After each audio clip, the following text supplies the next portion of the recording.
Thanks indeed, Kritsween. Thanks indeed for this. Viewers, let's look at another big story tonight. Now, viewers, if this story wasn't a chilling reminder of an alleged radical plot, pay attention to what I'm saying. If this story wasn't a chilling reminder of an alleged radical plot to Islamize Indian society, I would have been tempted to dismiss it as an exception not worthy of extensive debate. But viewers, because this is a story in which the main protagonists are undermining the very idea of India, let me tell you, viewers, it needs closer attention. It needs immediate attention. The fact that Islamization is spreading fast, funded by money from anti-India forces and propagated by a cadre of Hindu phobes, is deeply concerning. It is deeply discomforting. Look at the photos on your screen. In this poster, and there it is, very clearly before your eyes. In this poster, a number of students have been featured. But if you look closely at the photo gallery, you will notice that some of the female students are Hindu. Their names have today been censured by us because they are underage. We don't want to reveal their identities, but viewers, a number of them are Hindu girls. And this poster shows that they're on the merit list. Despite being Hindu, they have been forced into donning the hijab, forced to cover their heads and tuck away every strand of their hair. The school has enforced this dress code, symbolic of Islam, but clearly it has no authority to do so because it's a government-aided institution. It cannot promote the virtues or the customs or, viewers, the practices of any one faith. In fact, because it is government-aided, the school should not be promoting faith at all. The school is called the Ganga Jamuna School and is located in Madhya Pradesh. Now, viewers, for years altogether, we have been force-fed a gruel which is unpalatable of this Ganga Jamuna Tehzeeb. It's a complete myth and a fallacy. But be that as it may, viewers, what's worrying about the imposition of the dress code is that it takes us all the way back to the Kashmir of the 1980s, where out of nowhere, all students were forced, literally at gunpoint, and I'm not exaggerating this, to don the hijab. There were even some malcontent women, militants, who were running around the streets with little bottles of acid, ready to throw it on the faces of girls who had visited beauty parlors. Viewers, this radicalism confirms the lurch towards Islamization on a scale unparalleled. And it is happening now in areas where you wouldn't expect it. But here it is, viewers. Now let me tell you, had this been a school called the Ganga School, and if these students had been Muslims, and had they been asked suddenly out of the blue to wear a saffron scarf or put all sorts of other symbols of the Hindu tradition, there would have been a massive outcry. Students have confirmed to Times Now that in this school they were forced into wearing the hijab. An FIR has now been filed against the school, and the Shivraj Singh government in Madhya Pradesh, Shivraj Singh of course being the chief minister, has promised strict action against attempts to convert. Now certainly, viewers, I'm not getting into whether this is an attempt to convert or to impose, But the fact is, viewers, there is something very wrong, very amiss here. However, the silence by the secular lobby is even more disconcerting. It's deafening. Remember when the previous Karnataka government imposed a ban on hijab to ensure uniformity in state-run schools? The entire Lutyens lobby, all the Bhushans, all the Daves, worth their salt, were at the bar, shaking up the conscience of the milords, saying, oh my God, look what's happening. The rights of students, their freedoms to choose what they should wear, is being completely suppressed. In the public space, the entire Lutyens ecosystem erupted, protesting what they called, and I quote, state-sponsored saffronization, unquote. But today, when Hindu girls are being forced to wear a hijab, then viewers, these great upholders of freedom of choice, expression, of religious pluralism have turned a blind eye. It's a fundamental question to be asked. Is Islamization, forced Islamization, secular? But first, listen to a former student's claim that while hijab was imposed, symbols of Hinduism like a tikka and Suraksha Sutra were not allowed.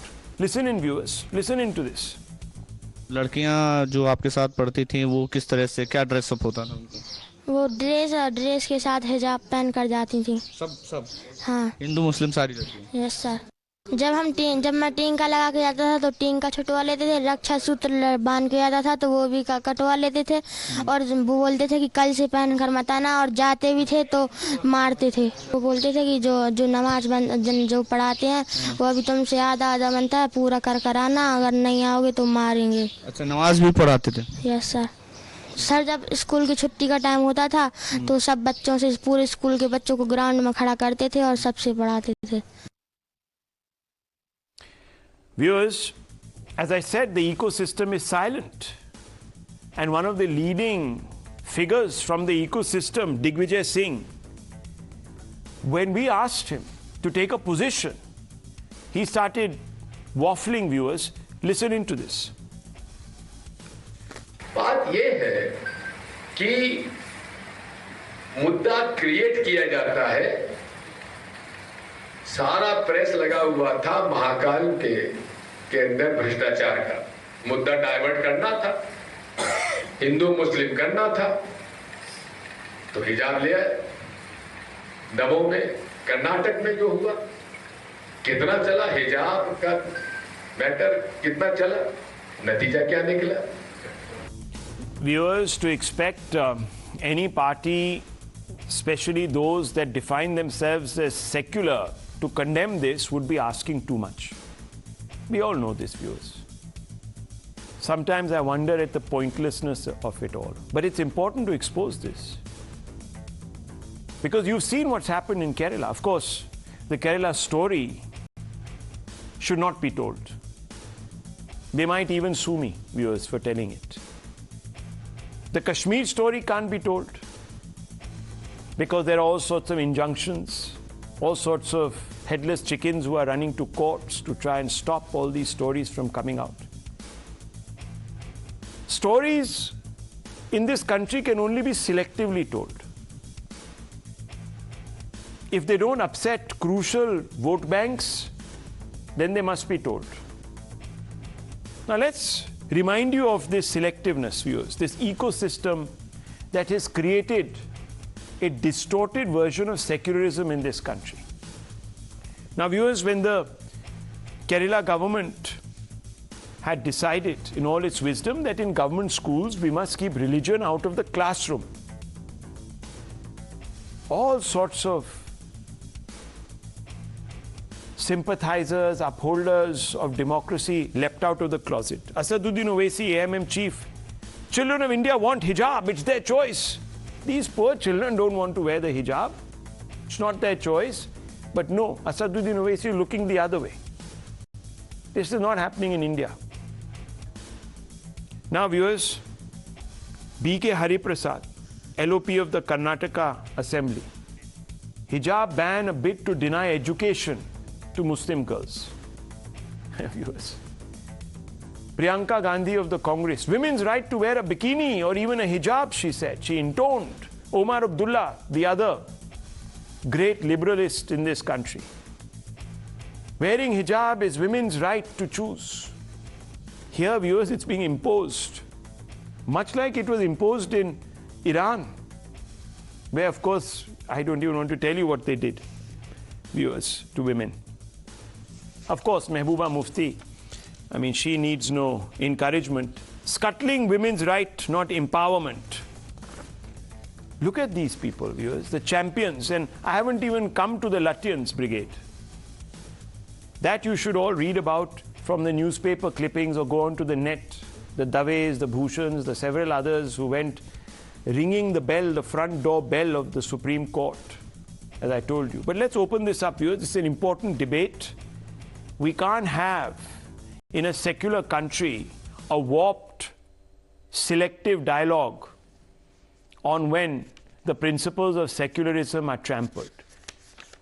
I don't support anyone who goes out there and destroys the peace by abusing secularism. But viewers, I can't look away when there is selective outrage. In fact, we're doing a massive disservice to these young women. Someone needs to champion their rights. And I want to first begin with the very eloquent Lokesh Jindal, leader of the Congress party. Now, Mr. Jindal, good evening to you. I can assure you I'm not diverting the subject away from some of your pet hobbies. So I will stick to the question and please answer this question. Now, do you think that girls should be forced, especially Hindu girls, should be forced into wearing an hijab? And if not, sir, why is there such silence from your party? In fact, why is there no condemnation? Even when a question is posed to one of the tallest leaders of the Congress in Madhya Pradesh, a former chief minister from your party, Digvijay Singh. Good evening, Rahul. Rahul, if you look at the manner in which things are unfolding, it raises various questions. On 30th of May, when the issue was brought to light, the collector and the SP, they issued an official statement claiming that this incident is a mere rumor and it does not have any credibility. Subsequently, there were various complaints, and then again, the administration, it took action. I mean, even the district education officer was accused that he took bribe from the school administration, and subsequently Shivraj Singh Chauhan's administration, it asked the authorities to take action. Now over here, Rahul, who is at fault? It is Shivraj Singh's government. It is Shivraj Singh Chauhan's administration, which had earlier given a clean chit to Ganga Jamuna school in Damoh. And later it takes a U-turn, and then now it is filing an FIR under IPC 295 and 506. I don't know how is it a criminal intimidation anyways, but throwing ink at the district education officer is a criminal intimidation. If this particular school, which was founded in 2010, was given recognition in 2021, indulging in nefarious activities, such as having objectionable Urdu literature as mentioned in the notice, or it was having a logo which was not in accordance to the Indian map, then why was the recognition given in the first place? Secondly, what is the district education authority doing? What is the role of district education officer? Either there is rampant corruption in Shivraj Singh Chauhan's government and administration, or this entire issue is highly politicized. In both the cases, Shivraj Singh Chauhan's government and administration is answerable. Okay, now viewers, you heard this. Now, I don't know who's diverting. So, we're given this huge big spiel about how this particular school was allowed to come up in 2010, etc., etc. But don't forget, the Congress was in power for a short period of time under Mr. Kamal Nath, who... No, but the recognition one second, let me was given in finish now. I didn't interrupt you, Mr. Jindal. Who distinguished himself by opening, and rightly so, one of the greatest and biggest Hanuman Mandirs in Madhya Pradesh, championed the cause of that. But his administration also didn't look at this. All that is fine. Fine, there was corruption, maybe everyone looked the other way. But our Congress spokesperson says, how is this criminal intimidation? Well, now, luckily we have Ishkaran Bhandari, who's a very, very, very good lawyer on our panel, and he'll tell us. But not before Dr. Ranganathan begins to pick apart the seams. Mr. Jindal and his argument. Now, Dr. Ranganathan, I want you to explain to the viewer why this is criminal intimidation, why should we really be discussing it at prime time, how the spark was lit very quickly in the grass of Kashmir and it turned into a massive forest fire that took with it all liberties of Hindus. Can you explain? Good evening, Rahul, and welcome back. And also a warm welcome to my comrade friend Vivek Srivastava. I hope his trip to North Korea and Venezuela was successful. Rahul, there are three things I'd like to say here. Number one, the irony is not lost on me and everyone who's heard and seen the pictures of this being called a Ganga Jamna school. Ganga Jamna bol ke Ganga bhi le li aur Jamna bhi le li. Let me at the beginning quote two wise men. The first is Pushpendra Kulshrestha, who everyone knows, and he says, भाईचारा करते रहते हो, अरे पता तो लगाओ भाई कौन है और चारा कौन है. And the second I'd like to say, and this is where it might get a bit depressing for all of us and our viewers, is that I'm not going to say anything new. I'm going to quote Gurudev Rabindranath Tagore. And the fact of the matter is that, are we wiser than Gurudev? No, not you. I take a risk of saying that, and certainly not me. Why is it that more than a century ago, Gurudev Rabindranath Tagore said that there are only two religions on earth that are intent upon destroying all other religions, and they are Christianity and Islam.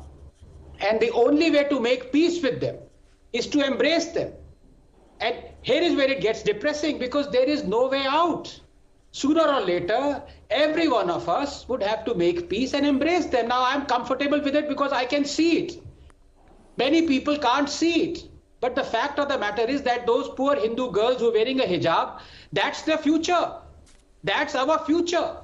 And as for us calling our nation secularism, and as for us, there are people who call this a Hindu Rashtra. Can I please ask, what kind of a Hindu Rashtra is this, where Hindus have been through parliament, courts, education system, our constitution, reduced to not just second class but 8th class citizens? अरे भाई ये कौन सा हिंदू राष्ट्र है, where Ram Navami, Hanuman Jayanti, Durga Puja processions, even Garba celebrations are attacked and stoned with impunity? What kind of hopeless Hindu Rashtra is this, where from Jammu Muslims are shouting from mosque they will behead Nupur, and we have a panelist out here who said he will certainly not apologize, and he condoned the beheading of Kamlesh Tiwari, and all those who oppose Azan and Hijab, to Hubli, where Muslims are pouring onto streets because some Hindu kid photoshopped a Bhagwa flag, to Mumbai, where Muslims are gathering in their thousands for the funeral of terrorist Yaqub Memon, to Aurangabad, where Muslims are rioting in the streets because someone's Facebook post said Aurangzeb was a mass murderer. And today, Rahul, 8 Hindus have been charged with FIR for burning the effigy of Aurangzeb, the man who orchestrated the genocide of 4.6 million Hindus. उसका effigy burn करना चाहते थे, उनके against FIR कर दिया. So, this kind of warped system exists in our country. We were never secular, we were plural, because secularism means complete separation of church and state, and we were controlling all Hindu temples and all sorts of things against Hindus. And B, this is not a Hindu Rashtra. Do not say welcome to Hindu Rashtra, say welcome to the Islamic Republic of India. Well, we can laugh away what Dr. Ranganathan is saying like the political analyst Vivek Srivastava ji is doing.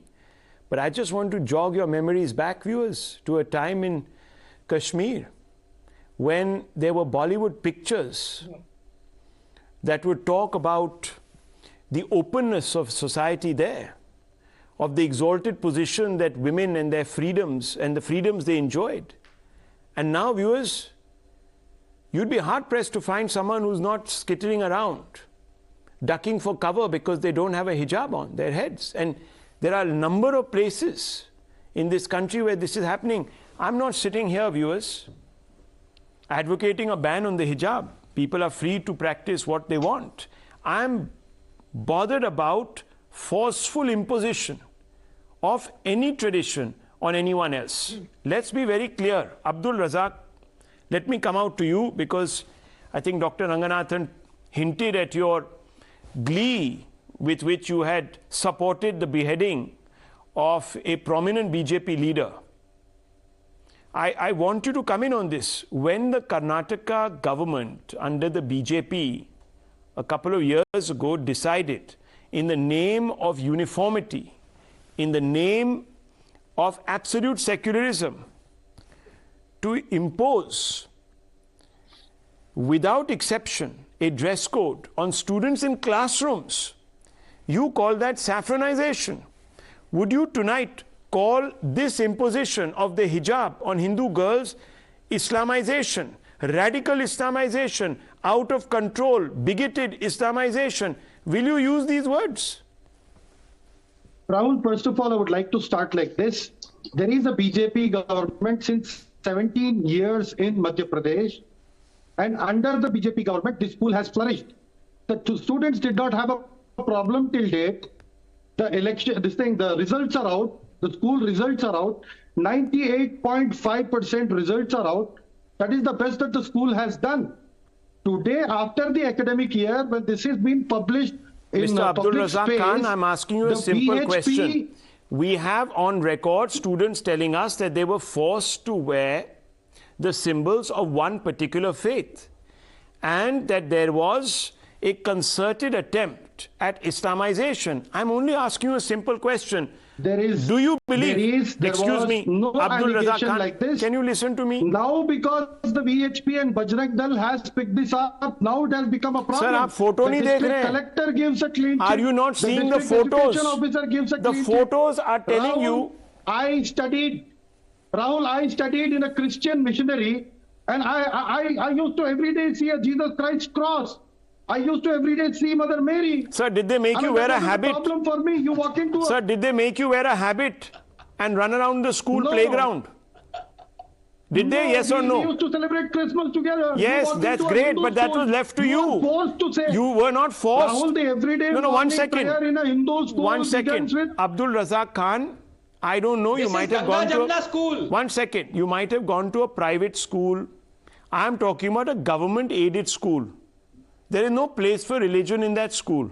And if the administration of that school, and you're visibly seeing the proof, are forcing young Hindu female students to put on the hijab, Abdul Razak Khan, would that not qualify as an imposition, an Islamization? I'm asking you a simple question, as intolerance. Why will it when it comes okay, to why will elections, it? Why will it? Ab aisa hai, sir. Ab aisa hai. Not going by by your logic. Not by the parents. Okay, not by the teachers. Then I don't understand what the brouhaha was about the Karnataka institutions asking. Okay, now look at this, viewers. We are defending the indefensible. Can you explain, Ishkaran Bhandari, to Abdul Razak Khan why this is patently illegal? And I am being told by Lokesh Jindal, this is not criminal intimidation. You either suffer expulsion or you wear the hijab. Now, what is that? Rahul, can I just add before my good friend Ishkaran comes in that I'm glad that for females it is only hijab. I dread to think what the Hindu little male boys must be going through. I hope it's not worse than hijab. You know, I hope so. I hope so. But you know, this is what we have to go by right now. There is absolute evidence. No one has disowned any of these posters, Ishkaran Bhandari. When you have such glaring proof, and people are not calling out this project as what it is, what does this tell you? Rahul, the school is ironically called Ganga Jamna School. Perhaps it's fittingly called it because to me Ganga Jamna Tehzeeb has been a way in which Tehzab has been poured on Hinduism, where all the cultural practices the Hindu keeps giving up to satisfy this beast of Ganga Jamna Tehzeeb, which is a one-way traffic.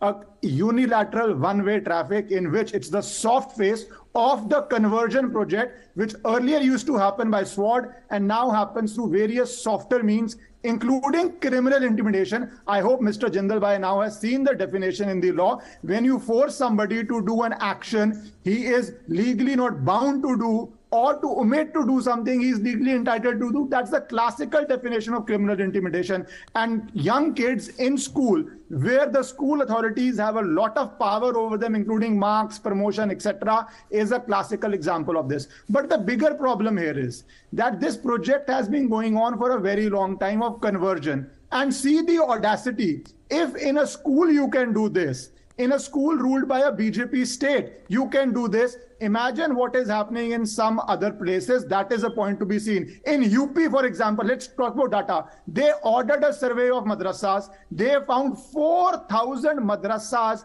are getting funds from outside India, including places like Bangladesh and Pakistan. अपने economy के उनके band बजे हुए हैं. भारत में इतनी charity आ रही है एजुकेशन के लिए, पैसा भेज रहे हैं. क्या प्रोजेक्ट है इसके पीछे? Other money is coming from Middle East. We all know what is the state in various Middle Eastern countries, but they all have money to send to India. Why? That needs to be investigated. Out of this 4,000 schools in UP, because we have data for UP, I hope it's done in every state. Out of these 4,000, multiple schools could not even, madrasas could not even explain the sources of their fund. And they said, nahi, bas paisa aa gaya, foreign money aa gaya, but we can't explain it. And now action is being taken on it. This is the problem. Forget UP, come to Assam. State government was funding it. Himanta Biswa Sarma, as the then education minister, later as a chief minister, brought in a law where state funds will not go to these Urdu academies teaching Arabic. In India, Arabic was being taught. What are we talking about? This has all happened under the so-called, one second, so-called misnomer of so-called Don't get hyper. Don't get hyper. I know facts are being exposed. That is causing you a lot of grief. But this is the UP survey. This is the judgment by the High Court of Assam. What is the fact? As if Hindu organizations do not get charity from outside India. I know Why are you just calling out a Muslim organization? I know exposure will cause you a lot of pain because this project has been going on from... As if RSS is not getting foreign funds. This is not the way. RSS is not getting foreign funds. Mr. Khan, just calm down. You can respond to him. Why don't you let Ishkaran Bhandari finish his point? Show some courtesies. You don't have the courtesy, sir, to these young women and call out what is absolute bigotry. But at least show your fellow panelists some courtesy. You can come in after that and regale us, sir, with your distorted, views. That's not a problem. I always allow people to give their distorted views. But at the end of the day, I hold the monopoly over the facts. And the facts are there on your screen. Ishkaran Bhandari, finish. I want to bring in the redoubtable Vivek Srivastava.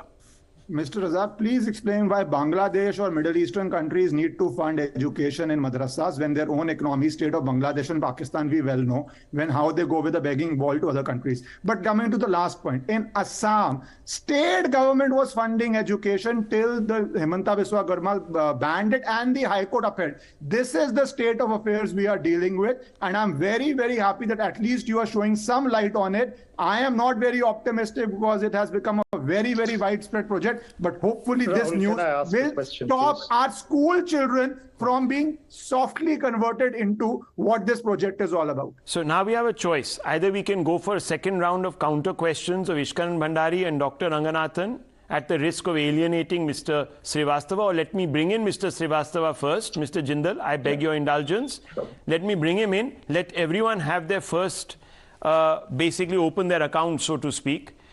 Let me just ask you, Mr. Srivastava, both Dr. Ranganathan and Mr. Bhandari are talking about a creeping Islamization, open bigotry.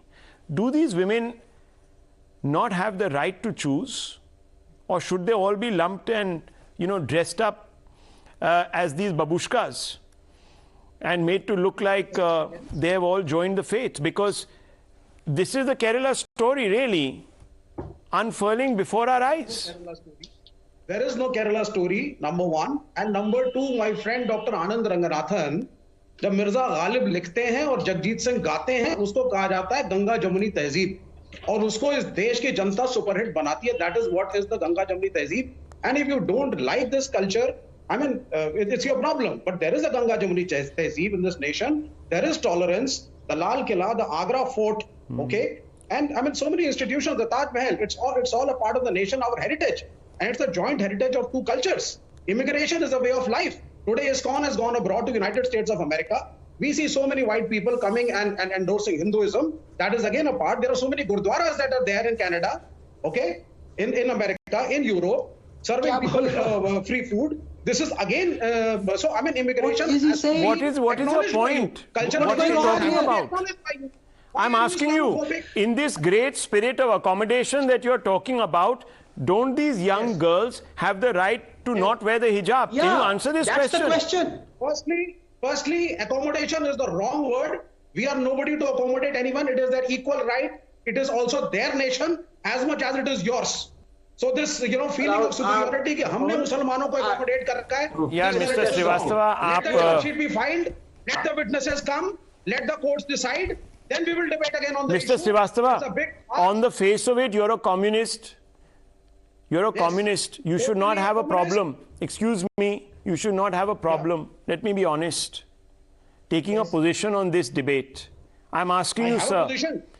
I have a position, sir. What is your position? Your position is what?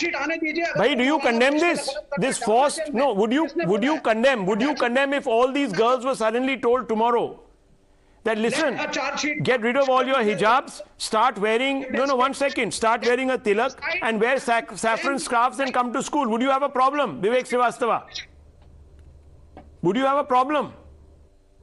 No, I mean any religious fanatic, whether he is wearing a saffron or he's a Maulana with a big beard and a topi, they are speaking against the constitution, doing things which go against one second. First of all, I think Mr.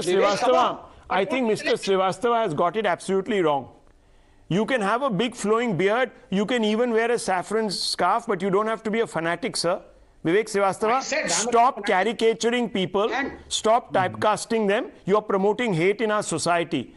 I think, sir, you're sounding like a bit of a nutcase tonight. I'm sorry to say. No. If you can't come out and take a position and say that this is absolutely wrong, and giving me a lecture about Ganga, Jamna, Tehzeeb, bhai, then there is a Ganga also. Let everyone take off these hijabs and wear a saffron scarf, a chunni, and put a little tilak and a bindi and come to school.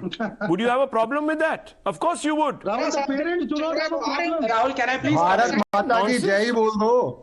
Rahul, can I please? Yeah, Dr. Ranganathan, before I move on. Yes. First of all, I'm shocked tonight. He has not read the charge sheet.